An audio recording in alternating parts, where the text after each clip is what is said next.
Don't blink! All in. Just my style. What up, guys? Maxske here, and welcome to Economics 9.16 Ekko University, where we talk about everything Ekko for patch 9.16. And this is a double-edged sword patch. It's like you get some candy, and then you enjoy it, and then you get a cavity later. And we'll talk about that. But yeah, we're talking about the patch notes, the best runes, the best builds, the must bans, and Ekko's patch rating of patch 9.16. This is the patch of Ekko buffs, but also the patch of a lot of other scary things. So let's get right into it. So the good news of this patch is that Ekko did get a buff. His E base damage was increased by 10, and his R cooldown at rank 2 was lowered by 10 seconds, and at rank 3 was lowered by 20 seconds. These are, pretty decent buffs. They're not crazy or anything. They don't make Ekko S tier. They're just good quality of life, make Ekko a tiny bit better. Alongside those buffs we got like a few months ago with the plus 3 AD and some mana cost lower on his E. That means Ekko basically got 4 total buffs, like 2 on his E, 1 on his R, and 1 on his base AD. So that's 4 in total over the last few months, which is pretty nice, but nothing over the top. Take the buffs as you get them, but Ekko is still not like, Kiana level. But hey, we take it. The bad news was that LeBlanc got buffed, Jax got buffed, Kassadin got buffed, Fiora got buffed. A lot of bad champions for Ekko got buffed. And that being said, even though Ekko got buffed, well, now all his counters are like getting more popular and back in the game, which makes it a lot harder for you to actually play Ekko. So we'll talk about that when we're talking about Ekko's patch rating, but just as a reminder, a lot of Ekko's counters did get buffed this patch. So let's quickly get into Ekko's rune pages for the mid lane. In the mid lane, I think this is the best by far rune page right now for Ekko, especially in the higher elos, because the Biscuit rework, which is sort of like a nerf buff, is actually really nice for Ekko. And we'll talk about that in a second, because Biscuits did get reworked this patch. You're gonna go Electrocute, Sudden Impact, Eyeball Collection. I personally go Relentless Hunter because it allows me to roam across the entire map really fast. It's basically like having a built-in TP, because you can literally run back to lane, run to bot, run to top really quickly. Especially when you get Lichbane and Boots, you walk really fast with Ekko. And then you're gonna go Inspiration, Biscuits, Time Warp Tonic. So Biscuits got reworked, so now instead of getting 4 biscuits from 3 minutes to 12 minutes, you get 3 biscuits from 2 to 6 minutes. So that means by the 6-minute mark, now every biscuit gives you 50 mana. So by 6 minutes, you'll have 150 bonus mana, which is basically like having a Sheen at 6 minutes in terms of mana. Which is actually really crazy, because now you're going to have a Dark Seal plus this extra 150 mana, which means that now you basically have 300 extra mana, which is basically like having a Runic Echoes, which gives you 300 mana. So you'll never have mana problems ever again Ekko in the mid lane. If you go Biscuits, yes, Biscuits do heal a lot less now, and they're a little bit weaker, but all I care about is getting 150 mana by 6 minutes and never complaining about my mana ever again. And Time Warp Tonic is really good with Corrupting Potion, and Biscuits helps you, makes you move faster, gives you a lot of instant healing, which is pretty nice. But yeah, that's the rune page for Ekko in mid lane. Let's talk about Ekko in the jungle. So I'm going to show you guys 2 rune pages in the jungle. This is the first one, which you guys all probably know. It's the Conquer Ekko in the jungle. You're going to go Conquer, Triumph, Alacrity, Coup de Grace, and then Cheap Shot, Ravenous Hunter. And then you're going to go Attack Speed, AP, then Armor. You have to go Attack Speed and Armor to clear the camp, especially in the early game. You can go Relentless Hunter, so you can roam around the map faster, especially in the jungle. But I feel like Ravenous Hunter with the healing works really well with Conquer healing also, and Triumph healing. So it's really annoying for the enemy team. So yeah, this is the rune page you would go usually with Tank Ekko. And we'll talk about the Tank Ekko build in the jungle in a second. But let's talk about the second Ekko rune page in the jungle, which is actually really fun to use. So this is the rune page that I started to use, and it's so fun to play Ekko Dark Harvest in the jungle. Dark Harvest is actually surprisingly pretty good with Ekko in the jungle. You're going to go Dark Harvest on an impact, Eyeball Collection, Relentless Hunter for the movement speed, or you could go Ravenous Hunter for the healing. Then you're going to go Triumph and Alacrity, and then Attack Speed, AP, Armor. You always have to go Attack Speed, AP, Armor to survive the early game jungle. You could change up your secondary ones. You don't have to go Precision. I just like the Precision, the Triumph and the Attack Speed for also clearing the camps. And then also, like, Triumph is just really good for stacking kills, especially because Dark Harvest, you want to get a kill, then go on to the next target, while Triumph lets you heal and then go on to the next target. So if you guys don't know what Dark Harvest does, Dark Harvest, basically, if you damage an enemy below 50% HP, they pop Dark Harvest. It's like a burst of damage, and the more you stack it, the stronger it gets. So late game in a team fight, or even mid game in a team fight, you could be doing an easy 200 damage per enemy that's low. Basically a free execute. So it's really fun. You guys should try out Dark Harvest. It's actually really fun. It's kind of weak early because, you know, it has to scale, but once it gets going, whew, you're going to be one-shotting a lot of people. With Dark Harvest, you would go the full AP Ekko build. Alright guys, so for Ekko's build in the mid lane, I go all the starting items. I go Corrupting Potion, and then Dark Seal, Doran's, and Boots. I go all these items because I feel like Ekko needs the biggest handicap in the early game. And a lot of fights happen in an early game. A lot of, you know, annoying game-changing fights, tilting, momentum-changing fights can happen in the early game. And if you have all these starting items to help you maintain your mana, help you maintain your HP, and potentially let you snowball with the Dark Seal stacks. So it just helps you be ready for a fight early game. Yes, you could go Corrupting Potion into like a Dark Seal and then just start building Proto Belt, or even just go Corrupting Potion, go Corrupting Potion, Doran's Ring. You can go whatever starting items you want, but I feel like if you go all of them, it helps you survive the early game the best. Yes, you delay your power spike a little bit, but it keeps you healthy, keeps you sustained in lane. That's my argument for it.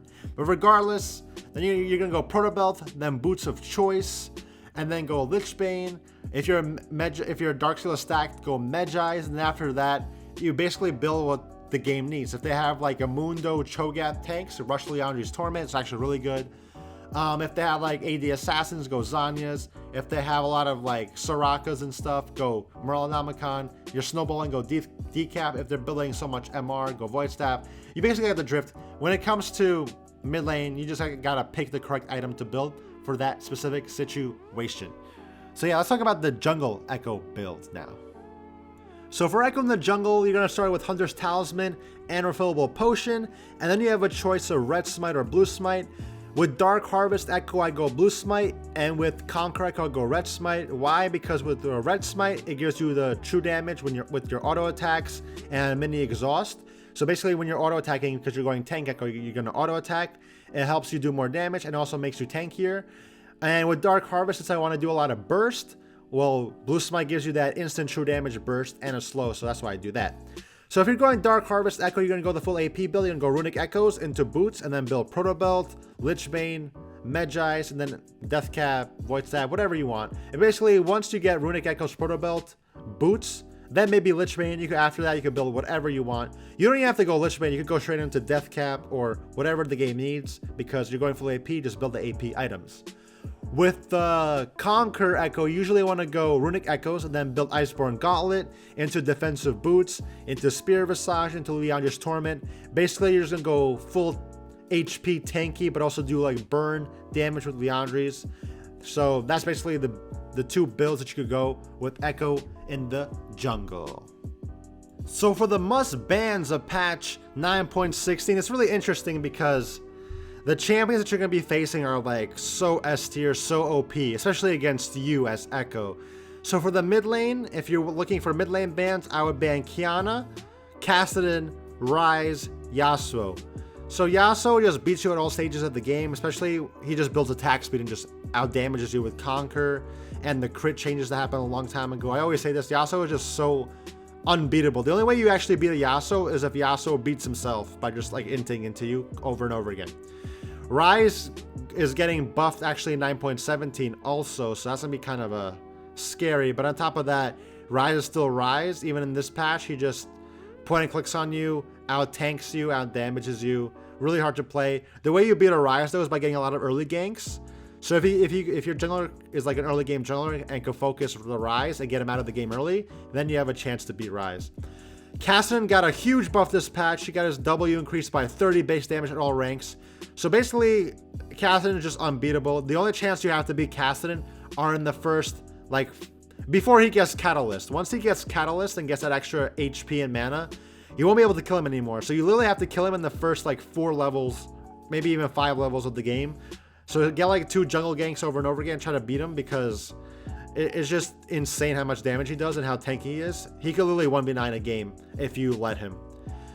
So I actually permaban Caston. I permaban all these champions. You just have to get lucky on the day if those like mains are playing them. Lastly, Kiana. I haven't seen that much Kiana, but every time I do see Kiana like 1v9s the game because she's basically like a Talon, except a Talon that's stronger and has CC. So you know how Talon just one-shots you with his with his entire combo? Well, Kiana CCs you and you can't even move and one-shots you. So that's why we want to ban Kiana. But sometimes you don't even have to ban for mid lane because right now every other lane is really strong. Like Fiora got buffed, she can 1v9 a game. I also permaban Aatrox because every time there's an Aatrox in the game, he just does 1v9.